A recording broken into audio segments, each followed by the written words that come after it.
Hello everyone, welcome to the class and this is the demo class on Indian polity and constitution.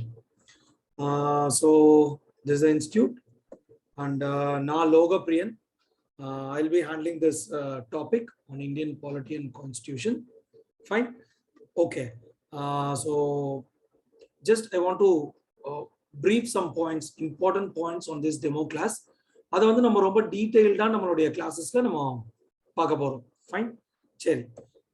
So before getting on to the topic of the demo class, let me introduce to what the TNPSC actually says. Okay, so TNPSC ஓட நம்ம GS paper பாத்தீங்க அப்படின்னா out of 100 questions, you know very well, 25 questions வந்து நமக்கு இதுல போயிடும், of course aptitudeல போயிடும். So remaining 75 questionsல around 15 questions, that means around 20% of the questions are from Indian polity and constitution. Of course ஒரு நல்ல விஷயம் என்ன அப்படின்னா இப்போ வரைக்கும் உங்க டீப்பா எந்த क्वेश्चनும் உள்ள போட்டது இல்லை. ஸோ ஓரளவுக்கு நம்ம சூப்பர்ஃபிஷியல் நாலேஜ் கிளியர் ஃப்ளோவா நம்ம புரிஞ்சு வச்சிருந்தோம் அப்படின்னா நம்ம இந்த 20% நம்மளால ஸ்கோர் பண்ண முடியும். Fine. So polity is a very easy subject. Okay, the basic thing what you have to know is you should know have the basic understanding of the subject, so which I'll be making sure that நீங்க அந்த சப்ஜெக்ட்டை நீங்க உள் வாங்குறீங்க அப்படிங்கறத I will ensure it. Okay, so just this slide is to make sure that இவ்ளோ importance அதுல இருக்கு, so you should not skip any topic of Indian polity.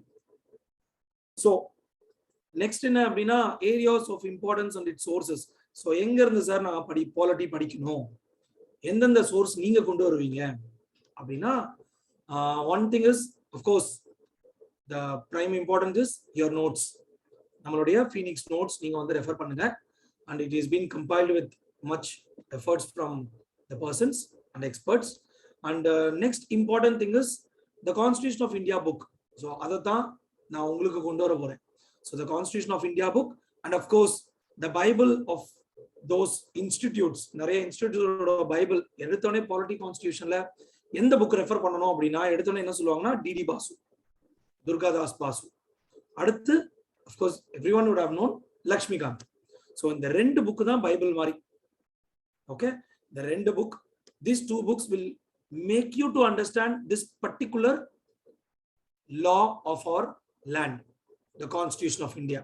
okay, இந்த ரெண்டு புக்கும் it will ease out. சரி, வேற என்ன ரெஃபரன்ஸ் நான் பண்றேன் அப்படின்னா I will refer to the NCRTs, then I'll go with the dailies, newspapers, and of course other than that என்ன ரெஃபரன்ஸ் நீங்க ரெஃபர் பண்ணலாம் அப்படின்னா the Supreme Court judgments. so polity is not related with the book alone. நீங்க வெறும் புக்ல இருக்கிறத மட்டும் படிச்சுட்டு வந்தா போதும் அப்படிங்கிறது கிடையாது. the thing is each and every day you should follow up. judgmentsல என்ன சொல்றாங்க, சில classical judgment cases எல்லாம் இருக்கு which will be what to say, I'll be exposing you then and there. okay, சில classical judgment, for example Sabarimala case. okay, Sabarimala கேஸ்ல என்ன சொன்னாங்க, எல்லாரும் சமம், article 14. so எல்லாரும் equal, even men and women are equal. அதனால women will not be prohibited or they should not be prohibited from entering the temple premises. so எல்லாரும் எல்லா இடத்தையும் access பண்ணலாம், எல்லாருக்கும் சம உரிமை இருக்கு. எந்த ஜட்ஜ்மெண்ட்? சபரிமலா ஜட்ஜ்மெண்ட். அவங்க எந்த விஷயத்தை கோட் பண்ணாங்க? of course article 14 of Constitution of India. so இப்போ நான் சொல்றது கொஞ்சம் கிரீக் அண்ட் லாட்டின் மாதிரி இருக்கலாம், பட் நம்ம கிளாஸஸ்க்குள்ள டீடைல்டா போகும்போது you will understand. fine. so the point to be noted here is நீங்க டெய்லி ஒரு நியூஸ் பேப்பர், ஏதாவது ஒரு நியூஸ் பேப்பர் ஃபாலோ பண்ணுங்க. நம்ம கிளாஸஸ் எடுத்த உடனே அதோட ரிலேட் ஆகிற சப்ஜெக்ட்ஸ் நீங்க எதுவும் நோட் பண்ணாலும் you just come with the class. so கிளாஸ்ல நீங்க டிஸ்கஸ் பண்ணீங்கன்னா நம்ம வந்து கிளியரா நம்ம சப்ஜெக்டை புரிஞ்சுக்கலாம். Okay, fine. இதை தாண்டி கெசட் ஆஃப் இந்தியா. ஸோ கெசட்னா என்ன சார்? ஸோ பார்லிமெண்ட் அப்படிங்கிறது என்ன? ஒரு சட்டம் இயற்றப்படும் இடம். அந்த சட்டம் இயற்றப்பட்ட பின்னாடி அதை அஃபிஷியலா அனௌன்ஸ் பண்ணணும், இந்த சட்டம் நாங்க இயற்றிருக்கோம். ஃபார் எக்ஸாம்பிள் இப்போ ஃபார்மர்ஸோடைய அந்த லா கொண்டு வந்தாங்க, அதை ரிப்பீல் பண்ணிட்டாங்க. ரிப்பீல் இன் த சென்ஸ் அதை திருப்பி வாங்கிட்டாங்க. அதை கெசட்ல பப்ளிஷ் பண்ணணும். இந்த பர்டிகுலர் லா இந்த இடத்துல இருந்து இந்த ஆக்ட் மூலியமா இந்த சட்டம் பிறப்பித்ததன் மூலம் அது திரும்ப பெறப்பட்டது. அதை அபிஷியலா அனௌன்ஸ் பண்ண வேண்டிய விஷயம் என்ன? த gazette. Fine. So idellame of course most of the things I will compile and get into your classes, but or brief உங்களுக்கு தெரியணும்ங்கிறதுக்காக சொல்றேன். The point is you should refer to the newspaper dailies, number 1, and any of the book you have it. Book இல்லனாலும் பரவாயில்லை, your notes is compiled from these sources. இதை தாண்டி நீங்க பார்க்க வேண்டியது the judgments of the Supreme Court. Okay, even 1 or 2 நான் miss பண்ணியிருந்தாலும் fine, you just get into my knowledge so that அது இம்பார்ட்டண்டா இல்லையாங்கிறத நம்ம டிஸ்கஸ் பண்ணிக்கலாம். Fine. To move on with the next thing, of course, in the 3 persons, in the last 4 months or 3 monthsல உங்களுக்கு clear-ஆ தெரிஞ்சிருக்கும். Of course, who is she? Respected Madam Draupadi Murmu. யார் இவங்க? 15th President of India and second women President of India. Then who is the first women President? Go back. Fine. Pratibha Devi Singh Patil. Okay. இவங்க second women President. இவங்களோட இன்னொரு important விஷயம் என்ன? Of course, she is the first tribal person to be occupying the office of President. இன்னொன்னு என்ன சொல்லுவாங்க? President என்ன சொல்லுவாங்க? The first citizen of India. Okay, அவங்க தான் ஒரு முதன்மை குடிமகன், இந்தியாவின் ஒரு முதன்மை குடிமகன் சொல்லுவாங்க. Fine. Then the Jagdeep Dhankar, respected sir, Jagdeep Dhankar. யார் இவரு? He is the 14th Vice President of India, and this is the person. Okay, இப்ப ரீசன்ட்டா எலெக்ஷன் வச்சு இவங்க ரெண்டு பேருமே they have been elected, not selected. They have been elected. So polity பொறுத்த வரைக்கும் each and every word will change a meaning. Okay sir, so அதனால நீங்க எப்பவுமே you should be careful while reading through the notes. Elected-ஆ, selected-ஆ, nominated-ஆ, இந்த மாதிரி விஷயங்கள் எல்லாம் it will change the meaning of the sentence. So அதெல்லாம் கொஞ்சம் into it போய் படிக்கணும். சரிங்களா? Of course, first starting கொஞ்சம் tough-ஆ இருந்தாலும் போக போக உங்களுக்கு அது பழகிரும். So இப்போ நான் சொல்ற வேர்ட் என்ன? These 2 persons are being elected for becoming the President and Vice President of India. And the third person, இப்போ recent news sir, 4 days back, என்னாச்சு? Justice Uday Umesh Lalit. இப்போ Justice Ramana இருக்காரு. Okay, Justice Ramana is there as the Chief Justice of India. நம்ம supreme கோர்ட்டுடைய Chief Justice, உச்ச நீதிமன்ற தலைமை நீதிபதியாக தற்போது இருப்பவர் Justice Ramana. பட் அவருக்கு அடுத்து வரப்போறவர் யாரை அப்பாயிண்ட் பண்ணிருக்காங்க? Now I'm using the term as appointed. யாரு? Uday Umesh Lalit. Fine. He is the person.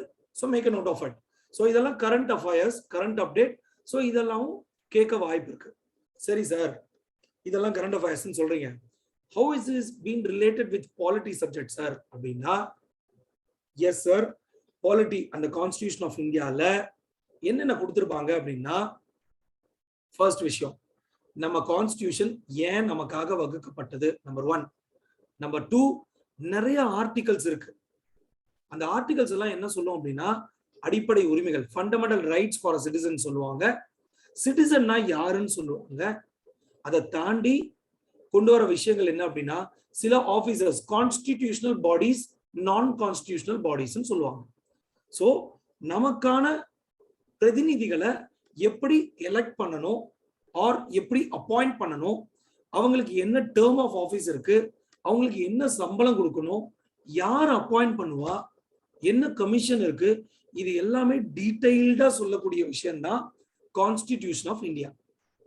அந்த மாதிரி சொல்லப்பட்ட ஒரு விஷயம் தான் the election of the president and who is the president, அவங்களுடைய பவர்ஸ் என்ன, அவங்க எப்படி ஆஃபீஸ் ஆக்குபை பண்ணணும், என்ன குவாலிஃபிகேஷன் வேணும் ஒரு பிரசிடென்ட் ஆக.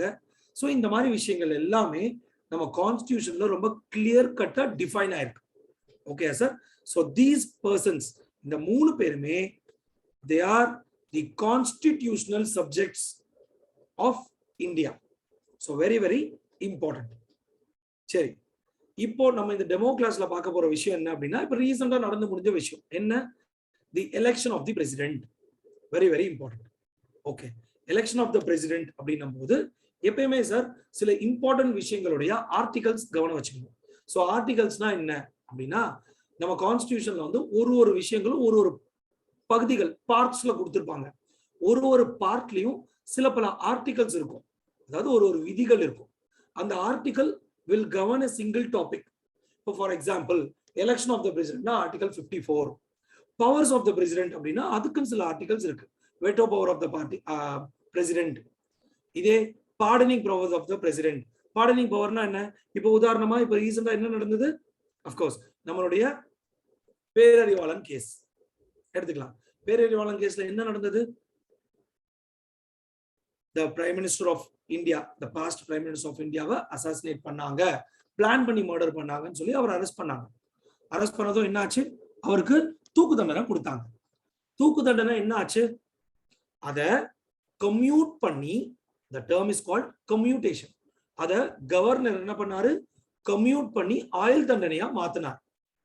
சோ அந்த கவர்னருடைய பவர்ஸ், பார்டனிங் பவர்ஸ், அவருடைய தண்டனை காலத்தை அல்லது தண்டனையுடைய ஒரு உருவ மாற்றம் செய்து வழங்கப்பட்டது.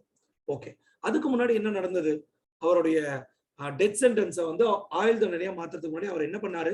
அஃப்கோர்ஸ் பிரசிடென்ட் உடைய மன்னிப்பு கோரினார். சோ பிரசிடென்ட் நினைச்சா என்ன பண்ண முடியும் சார்? தூக்கு தண்டனை கைதிய நாளைக்கு காலையில விடுதலை பண்ண முடியும்.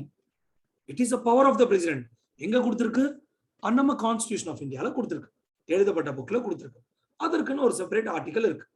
ஓகே, ஆர்டிகல் 71, 72 அதெல்லாம் pardoning power of the president, pardoning power of the governor, இந்த மாதிரி செப்பரேட் ஆர்டிகல்ஸ்ல இருக்கும். ஃபைன், நம்ம டெமோ கிளாஸ் வரும். So election of the president, which article governs it? நமக்கு தெரியணும் சார், சரிங்களா? Article 54. So this is an article which governs or which says about the election of president. என்ன சொல்லுது? The president should be elected indirectly by an electoral college and it should be conducted by Election Commission of India. Fine sir. So each and every word counts ன்னு சொன்னா என்ன சொல்ல வரும்? indirect election. அது என்ன sir indirect election? எல்லாரும் தான் போனாங்க. இதோ இந்த போலிங் பாக்ஸ் இருக்கு, இந்த போலிங் பாக்ஸ்ல தான் போய் ஓட் பண்ணாங்க, நாங்களே பார்த்தோம். அப்புறம் எப்படி சார் இன்டைரக்ட்னு சொல்றீங்க? ஃபைன், பிரசிடென்ட்க்கு நம்ம ஓட் பண்ணமா? கிடையாது. காமன் மேன் பிரசிடென்ட்க்கு ஓட் பண்ணமா? நோ. யார் ஓட் பண்ணா? நம்மளுடைய மக்கள் பிரதிநிதிகள், எம்எல்ஏஸ், எம்பிஸ். சோ இவங்க எல்லாம் தான் ஓட் பண்ணாங்க. அவங்க யாரு? நாம தேர்ந்தெடுத்த ஒரு பிரதிநிதிகள், மக்கள் பிரதிநிதிகள். அவங்க நம்ம சார்பா பிரசிடென்ட்டை எலெக்ட் பண்ணாங்க. இப்ப புரிஞ்சிருக்கும்னு நினைக்கிறேன் sir. Okay, the indirect election is nothing but the president will be elected by the elected representatives. நம்மனால தேர்ந்தெடுக்கப்பட்ட, வாக்களிக்கப்பட்ட, தேர்ந்தெடுக்கப்பட்ட ஒரு பிரதிநிதி நம்மளுடைய ஜனாதிபதியை எலெக்ட் பண்ணி, ஓட் பண்ணி செலக்ட் பண்ணுவார். that is called indirect election. நம்ம டைரக்டா எலெக்ட் பண்ண முடியாது. ஃபைன், இந்த வார்த்தைக்கான அர்த்தம் உங்களுக்கு புரிஞ்சது. ஓகே, ஒரு எலக்ட்ரல் காலேஜ் இருக்கும், யாரெல்லாம் ஓட் பண்ண முடியும்? ஃபைன், அதுக்கு ஒரு எலக்ட்ரல் காலேஜ் இருக்கு, அதை தான் இங்க மெயின் பண்ணிருக்கு. என்ன, யார் யாரு? the elected members of both houses of parliament. so parliament subject வரும்போது நம்ம இன் டீடைல் பார்ப்போம். டெமோ கிளாஸ்ன்றதுனால I am skipping that. Parliament என்ன, யார் யார் உள்ள இருக்கா, அதெல்லாமே இப்போதைக்கு உங்களுக்கு தெரிய வேண்டியது என்ன? Lok Sabha, Rajya Sabha, these are all the houses of the parliament. யார் லோக்சபா எப்படி எலெக்ட் ஆவாங்க, ராஜ்யசபா எப்படி எலெக்ட் ஆவாங்க, இதெல்லாமே நம்ம டீடைல்டு கிளாஸஸ்ல பார்ப்போம். தென் elected members of legislative assemblies of the states. so legislative assembliesனா என்ன? நம்மளுடைய சட்டமன்றம், தமிழ்நாடு சட்டசபை. ஓகே, நம்ம தமிழ்நாடு சட்டசபையில நம்மளுடைய சட்டமன்ற உறுப்பினர்கள் இருப்பாங்க இல்லையா? யார் அவங்க? Member of the legislative assembly. Local அசம்பிளின்னு சொல்லிடக்கூடாது sir. Okay, member of the legislative assembly, சட்டமன்ற உறுப்பினர். ஓகே, அவங்க தேர்ந்தெடுக்கலாம், அவங்க ஓட் பண்ணலாம். மூணாவதா யார் பண்ண முடியும்? Elected members of legislative assemblies of union territories. Fine, நம்மளுடைய ஆர்டிகல் 1 அதுதான் சொல்லுது. பாரத், இந்தியா அப்படின்னா என்ன? It is the union of states. மொத்த மாநிலங்களுடைய ஒரு ஒன்றியம், அதுதான் நம்மளுடைய பாரத், நம்மளுடைய இந்தியா அப்படின்னு சொல்றாங்க. ஃபைன், நம்ம இன் டீடைல் நம்ம ஆர்டிகல் 1, ஆர்டிகல் 2 படிக்கும்போது நம்ம இன் டீடைலா பார்ப்போம். தற்போதைக்கு ஹோம்வொர்க் ஃபார் யூ, இந்தியால எத்தனை ஸ்டேட்ஸ், எத்தனை யூனியன் டெரிட்டரிஸ் இருக்கு அப்படிங்கறத நீங்க பாருங்க, நம்ம கிளாஸஸ்ல டிஸ்கஸ் பண்ணிக்கலாம். That is your homework. Fine. எத்தனை ஸ்டேட்ஸ், எத்தனை யூனியன் டெரிட்டரிஸ் இருக்கு. So in turn union territories, fine, there are a particular number of union territories. அதுல எல்லா யூனியன் டெரிட்டரிஸ்க்கும் சட்டசபை இருக்காது, லெஜிஸ்லேட்டிவ் அசம்பிளி இருக்காது. சார் லெஜிஸ்லேட்டிவ் அசம்பிளினா என்ன சார்? சட்டம் இயற்றும் ஒரு அவை அங்க இருக்காது, எல்லா யூனியன் டெரிட்டரிஸும் இருக்காது. அப்ப யாருக்கு சார் இருக்கும்? The National Capital Territory of New Delhi, Jammu and Kashmir, Puducherry, இந்த 3 யூனியன் பிரதேசங்கள் மட்டும்தான். ஐ மீன் these 3 union territories will have the legislative assemblies. அப்படின்னா என்ன அர்த்தம்? இந்த 3 யூனியன் டெரிட்டரிஸ்ல மட்டும்தான் எம்எல்ஏஸ் இருப்பாங்க. அந்த எம்எல்ஏஸ் எல்லாம் சேர்ந்து ஒரு மந்திரி சபை, கவுன்சில் ஆஃப் மினிஸ்டர்ஸ் இருப்பாங்க. அந்த மந்திரி சபையில் இருக்கக்கூடிய ஒரு முதன்மை மந்திரி, அவர்தான் யாரு? சீஃப் மினிஸ்டர் இருப்பாங்க. ஃபைனா சார்? முதல்வர் நம்ம சொல்றோம் இல்லையா, முதல் மந்திரி, முதன்மை மந்திரி, அவர்தான் chief minister. Okay sir? So இந்த 3 இடத்துல மட்டும் தான் எம்எல்ஏ இருக்கும். நீங்க நல்லா பேப்பர் பார்த்தீங்கன்னா தெரியும். என்ன? டெல்லியோட சிஎம் யாரு? ஸ்ரீ அரவிந்த் கெஜ்ரிவால் ஜி.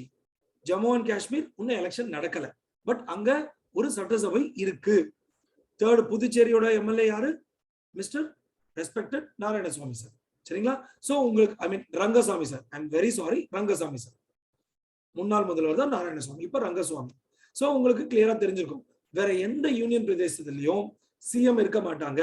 சண்டிகர் இருக்க மாட்டாங்க, அந்தமான் அண்ட் நிக்கோபார் ஐலண்ட்ஸ் இருக்க மாட்டாங்க, லக்ஷத்வீப், லே இருக்க மாட்டாங்க. ஓகே? சோ உங்களுக்கு இப்ப கிளியரா புரிஞ்சிருக்கும். சோ யாரெல்லாம் electoral college? The elected members of both houses of the parliament, elected members of legislative assemblies of the states, elected members of legislative assemblies of these 3 union territories. இவங்க எல்லாம் மட்டும்தான் vote பண்ண முடியும் சார் பிரசிடென்ட் எலெக்ஷன்ல. அது என்ன sir elected elected elected சும்மா சும்மா சொல்லிட்டே இருக்கீங்க? குட். என்ன அப்படின்னா இதை தாண்டி சில இடத்துல நாமினேஷன்ஸும் நடக்கும். என்ன நாமினேஷன்? ஸோ நான் அதை இப்ப டீட்டெயிலா சொல்ல முடியாது, because we'll be discussing in our classes, regular classes. Demo classல ஒரே ஒரு hint தான் கொடுக்க முடியும். Ilaiyaraaja is a nominated MP. PT Usha is a nominated MP.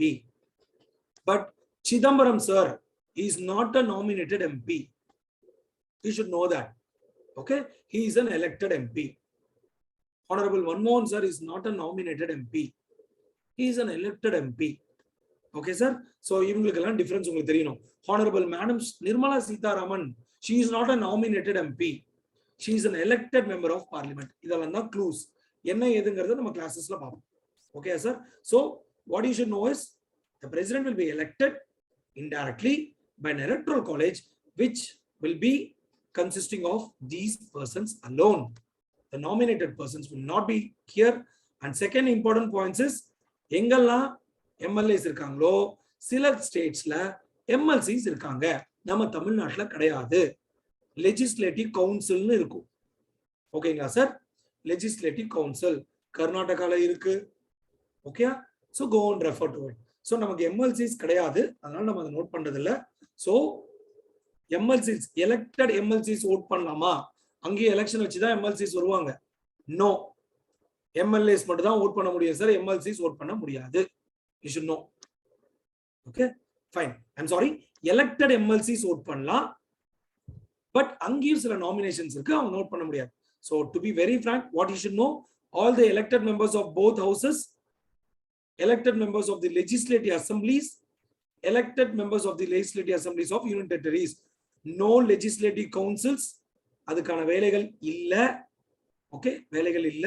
MLCs vote பண்ண மாட்டாங்க, MLAs தான் vote பண்ணுவாங்க. Take home point. Number 2, nominated MPs of Rajya Sabha vote பண்ண மாட்டாங்க. And number 3, other than these 3 union territories, மத்த union territoriesல legislative assembly கிடையாது. அதனால அவங்க president electionக்கு அவங்களுக்கு சம்பந்தமும் கிடையாது. Done. Then யார் எலெக்ஷனை கண்டக்ட் பண்றா? That is very very important. Third point, it will be conducted by the Election Commission of India. Fine sir. Election commission of இந்தியாக்கும் ஸ்டேட் எலெக்ஷன் கமிஷனுக்கும் என்ன டிஃபரன்ஸ்? இது நம்ம ரெகுலர் கிளாஸஸ்ல பார்ப்போம். இப்போ நீங்க தெரிஞ்சுக்க வேண்டிய டேக் ஹோம் பாயிண்ட் என்ன? Election commission of India. Very very important. அவங்க தான் பிரசிடென்ட் எலெக்ஷன் நடத்துவாங்க. ஃபைன். நடத்துறது அவங்களா இருந்தாலும் இப்ப பிரசிடென்ட் எலெக்ஷன் பீஸ்ஃபுல்லா நடந்தது, மேடம் எலெக்ட் பண்ணோம், ஒன்றும் ப்ராப்ளம் இல்லை. Suppose there is a problem in election, யார் அணுகும்? இந்த election of commission of India வரமாட்டாங்க அந்த இடத்துல. ஸோ இப்போ யார் election commissioner? Chief election commissioner Rajeev Kumar sir. Okay, Rajeev Kumar. Fine. இவரு பஞ்சாயத்துக்கு வரமாட்டார். டிஸ்பியூட் நடந்தா யார் வருவா? சுப்ரீம் கோர்ட் தான் வரும். சுப்ரீம் கோர்ட்ல பெட்டிஷன் போடுங்க. ஓகே, பெட்டிஷன் போடணும். அந்த கிரீவன்சஸ், இந்த இடத்துல எல்லாம் தப்பு நடந்தது சார், இந்த எலெக்ஷன் முறையா நடக்கல, எங்களுக்கு தீர்ப்பு கொடுங்கன்னு சொல்லி யார் அணுகணும்? சுப்ரீம் கோர்ட்டுக்கு தான் போகணும். நடத்துற எலெக்ஷன் கமிஷன் ஆஃப் இந்தியா அதற்கு தீர்வு தராது. Fine sir. ஸோ வேகமா இந்த ஸ்லைடை சம் பண்ணிடுவோம். ஒன்னு, article 54 deals with the election of president. Electoral college of the president will have elected members of both houses, elected members of legislative assemblies alone, not legislative councils. இப்ப கிளியரா இருக்கும்னு நினைக்கிறேன். Third, elected members of legislative assemblies of these 3 union territories alone. So whatever the disputes will be solved by the Supreme Court. Election will be conducted by the Election Commission of India. அவ்வளவுதான். Next thing என்ன? Manor of election எப்படி நடத்தணும்னு யார் சொல்றா? Article 55 அது சொல்லுது. இந்த மேனர்ல தான் நடத்தணும். ஃபார் எக்ஸாம்பிள், எப்படி எல்லா ஸ்டேட்ஸ்க்கும் ஒரு ஈக்குவல் ரெப்ரசன்டேஷன் மாதிரி கொடுக்கணும். ஓகே, யூனிஃபார்மிட்டி இந்த ஸ்கேல் ஆஃப் ரெப்ரசன்டேஷன் இருக்கணும். அதுதான் ஆர்டிகல் 55 சொல்லுது. அதனாலதான் அந்தந்த எம்எல்ஏஸும் எல்லாரும் ஓட் பண்ணுவாங்க.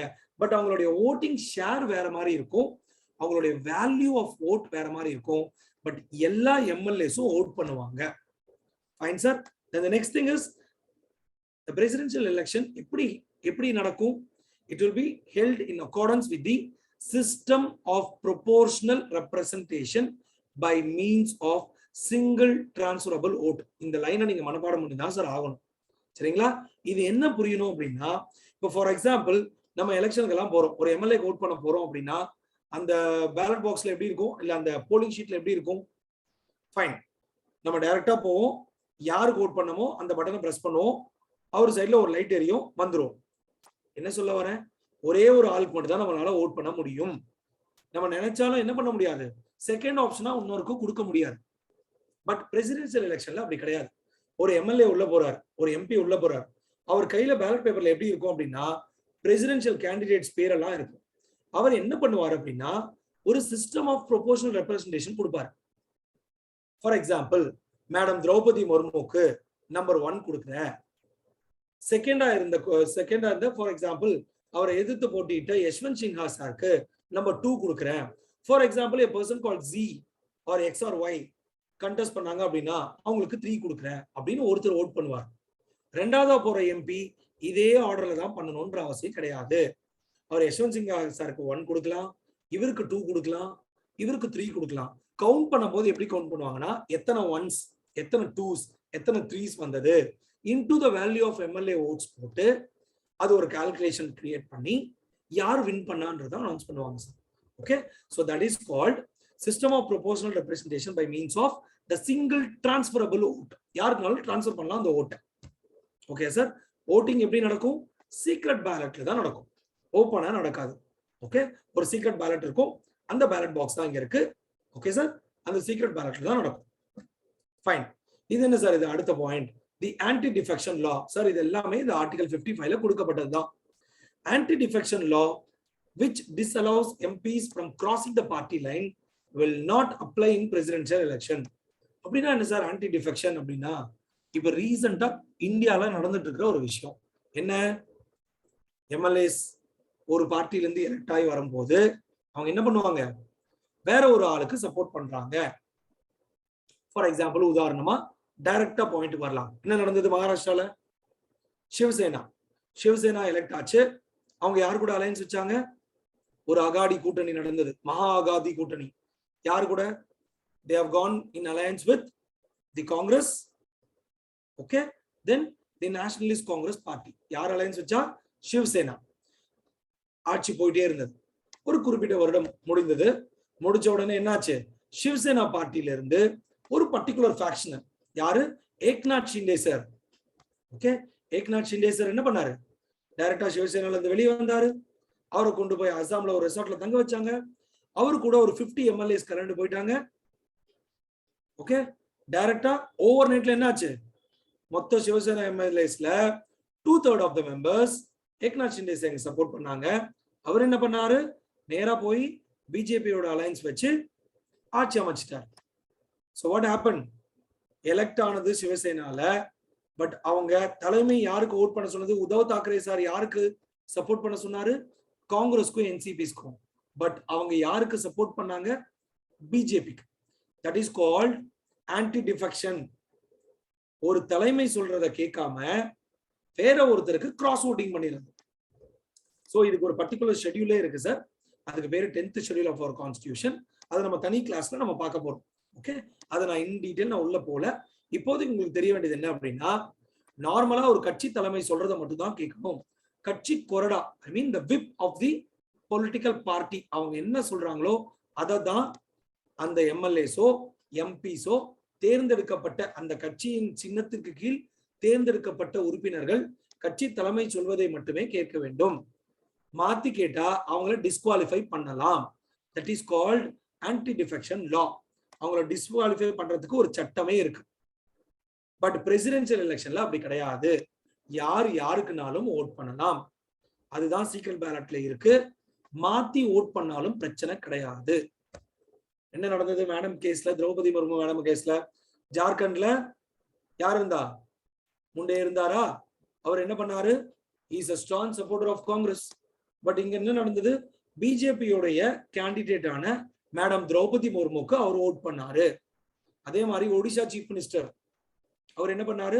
அவங்க எம்எல்ஏஸ் எல்லாரையும் மேடம்க்கு ஓட் பண்ண சொன்னார். பட் அவரு பிஜேபியோட அலையன்ஸ் கிடையாது.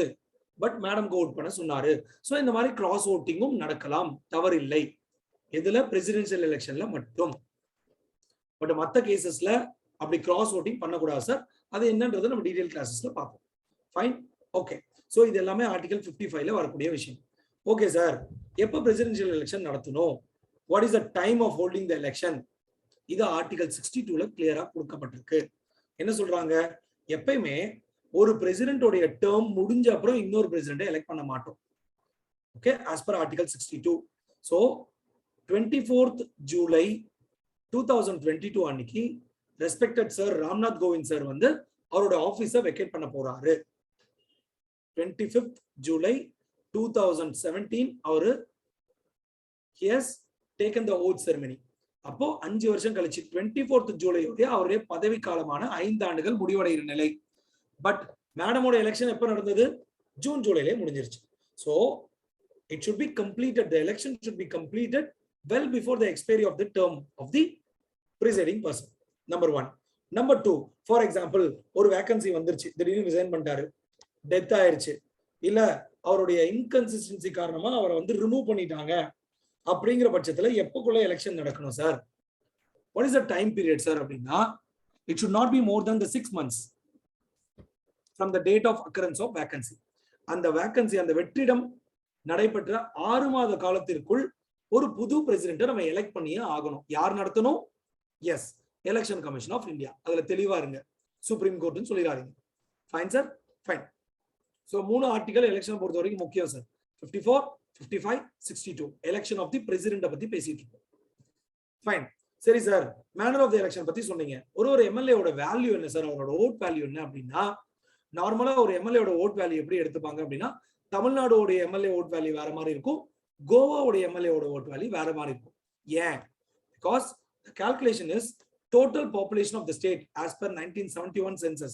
சார் இப்போ 2021 சென்சஸ் ஓடிட்டு இருக்கு, இன்னும் சென்சஸ் ரிப்போர்ட் வெளியே வரல. நம்ம 2011 சென்சஸ் தான் ஃபாலோ பண்றோம். But remember my friends, election of the பிரசிடென்ட்ல கால்குலேஷன் யூஸ் பண்ணக்கூடிய பாப்புலேஷன் எந்த சென்சஸ்? 1971 ஃபிக்ஸ் பண்ணிட்டாங்க. that total population divided by total number of elected members of the state legislative assemblies. For example, தமிழ்நாட்டுல 1971 census பிரகாரம் 4.5 கோடி population இருந்தது. Okay, 1971 census பிரகாரம் தற்போது 7 கோடி இருக்கு. ஓகே சார், 4.5 கோடி பாப்புலேஷன் இருந்தது தமிழ்நாட்டுல. எத்தனை சீட் சார்?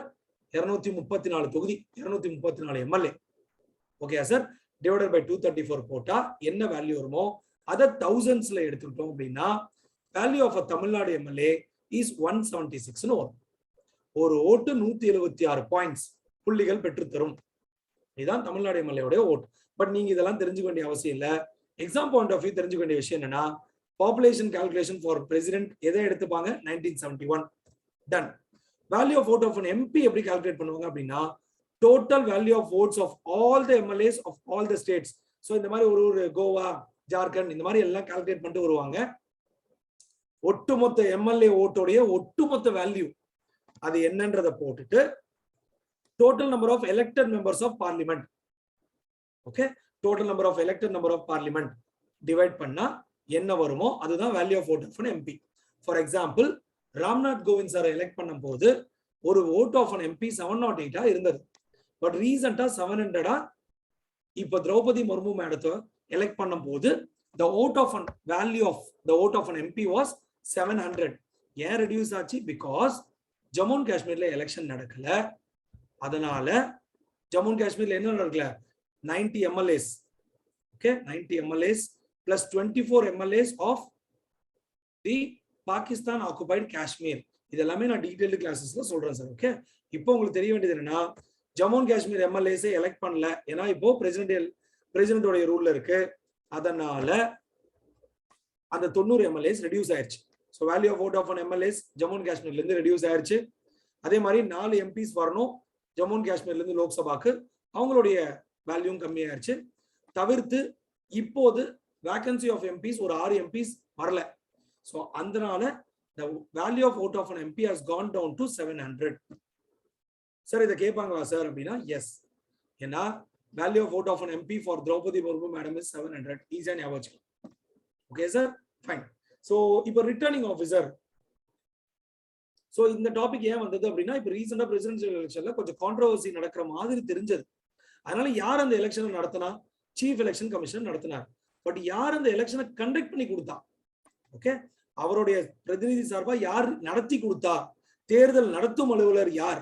ரிட்டர்னிங் ஆஃபீஸர் யார் அப்படின்னா, நார்மலா இது வந்து கான்ஸ்டிடியூஷன்ல கிடையாது, ஒரு எழுதப்படாத விதியா இருந்த விஷயம் என்ன அப்படின்னா, the secretary general of the Lok Sabha அந்த secretary general of the Rajya Sabha இவங்க தான் ரிட்டர்னிங் ஆஃபீஸர்ஸா அப்பாயிண்ட் பண்ணுவாங்க.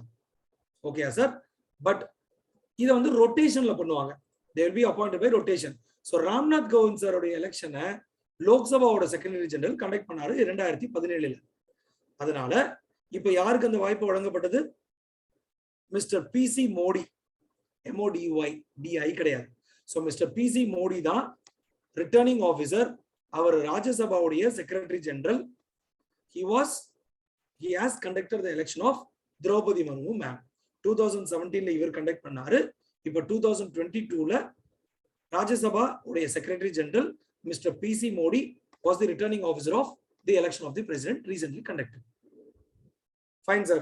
So இதுதான் ஒரு clear detailed gist about the election of president. So என்னென்ன பார்த்தோங்கிறது உங்களுக்கு கிளியரா புரிஞ்சிருக்கும்னு நினைக்கிறேன். So அதை வச்சு இந்த following questions நீங்க ஆன்சர் பண்ணலாம். The election to the office of president of India is conducted by whom? யாரு? சுப்ரீம் கோர்ட் ஆஃப் இந்தியாவா, டெல்லி ஹை கோர்ட்டா, எலெக்ஷன் கமிஷன் ஆஃப் இந்தியாவா, இல்ல the secretary general of Lok Sabha and ராஜ்யசபாவா? சோ யார் கண்டக்ட் பண்ணுவா? The election commission of India. அதுதான் answer. அப்போ இவரை சொன்னீங்களே சார், இங்க டைரக்டாவே உங்களுக்கு கேட்பாங்க சார், த ரிட்டர்னிங் ஆஃபீஸர் அப்படின்னா கேட்பாங்க sir. The returning officer who conducted the election of the president of இந்தியான்னு கேட்டா மட்டும் இந்த சாய்ஸுக்கு போங்க. ஜென்ரலா ஒரு கொஸ்டின் கேட்கறாங்க அப்படின்னா go for the election commission of India.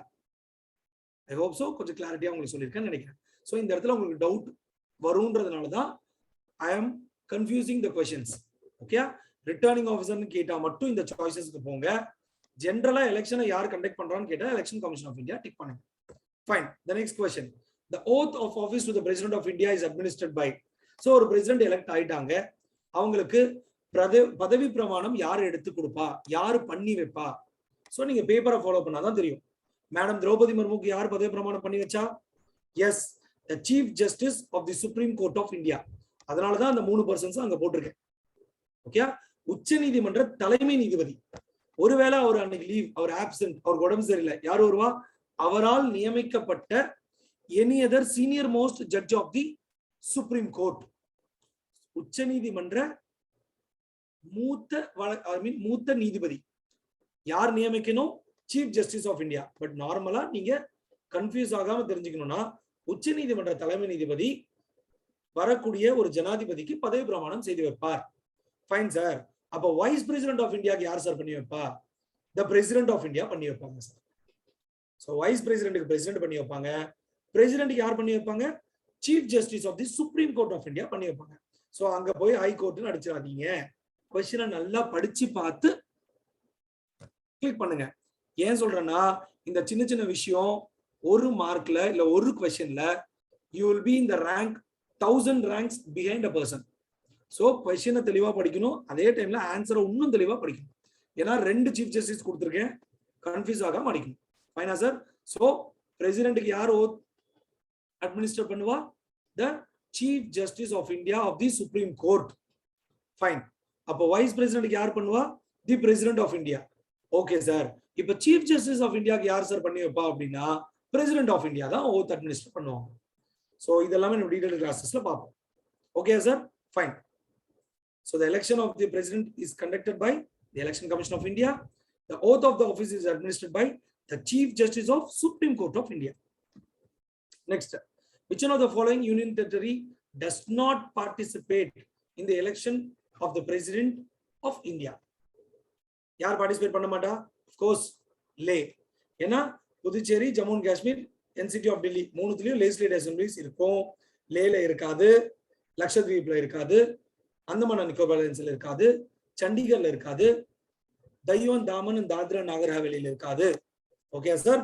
So கிளியரா கொஸ்டினை படிச்சாடிங்க. டஸ் நாட் பார்ட்டிசிபேட்டா, பார்ட்டிசிபேட்டா, அதெல்லாம் வந்து கொஞ்சம் தெளிவாடிங்க. Though Jammu and Kashmir is been provided with union territoryship, அதோட ஸ்டேட்டோட ரிமூவ் பண்ணிட்டாங்க. அதுல இருந்து பிரிக்கப்பட்டது தான் லே. பட் லேக்கு ஒரு சட்டசபை கிடையாது. Okay sir?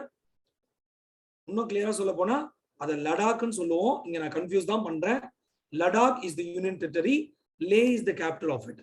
சோ எப்படினாலும் உங்களுக்கு கன்ஃபியூஸ் பண்ணுவாங்க sir. Then coming to the next thing, which one of the article mentions about the manner of election to president of India? கிளியரா உங்களுக்கு தெரியும். எது? Article 55 mentions about the manner of election. mentions about the election அப்படின்னா article 54. Time period அப்படின்னா article 62. So இந்த 3 article கிளியரா கவனம் வச்சுக்கணும். எந்தெந்த persons who will participate in the election of the president of India, you should know very clearly. Then you should know one more point is, சரி sir president பத்தி சொல்லிட்டீங்க, vice president பத்தி சொல்லுங்க சார் அப்படின்னா அதை நம்ம டீடைல் கிளாஸஸ்ல பார்ப்போம். பட் இப்போதைக்கு ஒரு ஹிண்ட் மட்டும் கொடுக்குறேன். திரௌபதி முர்மு மேம் அவங்க என்ன பண்ணாங்க? தமிழ்நாடு வந்து எதிர்கட்சி தலைவர் எடப்பாடி பழனிசாமியை பார்த்தாங்க, தற்போதைய முதல்வர் ஸ்டாலின் அவர்களை பார்த்தாங்க, பார்த்து ஓட்டை கேன்வாஸ் பண்ணிட்டு போனாங்க. பட் ஆனால் ஜக்தீப் தன்கர் சார் வந்து தமிழ்நாடெல்லாம் வந்து ஓட்டு கேட்கவே கிடையாது. இதுதான் ஹிண்ட். அவருடைய எலெக்ஷனுக்கும் மேடமோட எலெக்ஷனுக்கும் என்ன டிஃபரன்ஸ், பிரசிடென்டோட எலெக்ஷனுக்கும் வைஸ் பிரசிடென்டோட எலெக்ஷனுக்கும் என்ன டிஃபரன்ஸ்ன்றது ஹிண்ட் இதுதான். ஏன் மேடம் வந்து தமிழ்நாட்டில் எனக்கு ஓட்டு போடுங்க அப்படின்னு கேன்வாஸ் பண்ணாங்க, ஏன் ஜக்தீப் தன்கர் சார் வந்து தமிழ்நாட்டுக்கு வந்து ஓட்டு கேட்கல? ஓகே ஃப்ரெண்ட்ஸ், அதெல்லாம் நம்ம டீடைல் கிளாஸஸ்ல நம்ம தெளிவாக பார்ப்போம். So I think that you would have got a good understanding on the subject what we have dealt in the demo class. So இந்த மாதிரி தான் நம்ம கிளாஸஸ் இருக்க போகுது. ஐ திங்க் நான் பைலிங்கோலா போறது உங்களுக்கு ஓகேன்னு நினைக்கிறேன். இல்லை நான் இங்கிலீஷ்லேயே கன்வர்ஸ் பண்ணணும் அப்போதான் ஈஸியாக இருக்கும் அப்படின்னா just inform the comments to the institute so that அவங்க எனக்கு கன்வே பண்ணுவாங்க. ஸோ இந்த மாதிரி தான் இருக்க போகுது. So will deal a subject in detail, ஒரு கதை மாதிரி போவோம், and will answer some questions on it. Thank you for the patience, friends. So leave the comments to the institute. Okay. Thank you so much.